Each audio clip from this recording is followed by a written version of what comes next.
keep the pests, the predators away. Prey predators. For sheltering, if there is a thorny bush, they won't just occupy. Otherwise, their survival will be very difficult. They don't have mechanisms to get rid of their predators. Prey predator, what do you call dynamism? It is called prey predator dynamism. They want an habitat to go and just get inside and take shelter. And also, the thorny bushes will give very rich fruits, rich nectar, very rich nectar.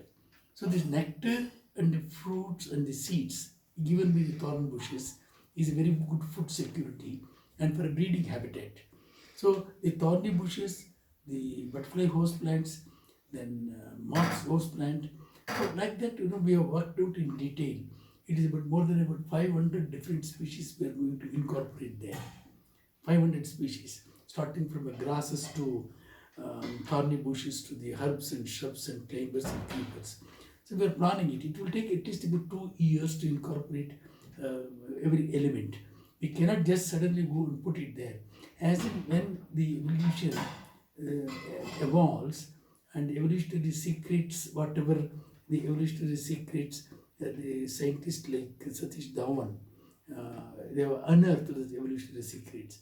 Why the birds do these things? Where do they land? How do they land? What type of living shape? The landing and taking off by the birds. They need spaces like that, safety. So all those things, we have to work with our own little knowledge. It takes some time. As and when the canopy evolves, as and when the architecture of each tree evolves, it needs a very detailed study. So our plan is to visit once in a month or once in 2 months or 3 months, see the hierarchy of the canopy, see the hierarchy of the habitat. So I am confident that within 2 years we can create that the canopy hierarchies and the bush canopies and the thorny bushes and the grasslands and the host plants. So all this together, it should be we should make it as one of the best park where without touching we can see the what you see in the National Geography TV channels. So naturally the people, if they got patience, if they wanted to enjoy, they see nothing like living creature there performing so many things there. How the bird catches, how they mate, how they do the courtship. All these things is a very thrilling experience, and your mind will be diverted and engrossed. No other pill in the world can give this treatment. So the nature gives a thrill and excitement and emotional connections. So we have to create them sort of a spiritual, emotional connections in this every habitat wherever we are creating.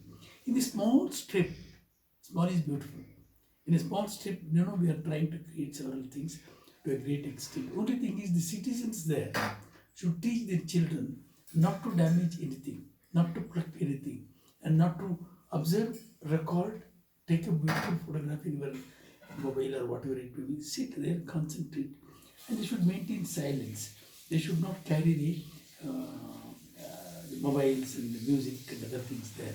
They should learn to listen the music of the birds, music of the bees, music of the beetles. Wonderful. That natural music is something amazing. So that's how we wanted to educate. As in when we progress, we can certainly transform that.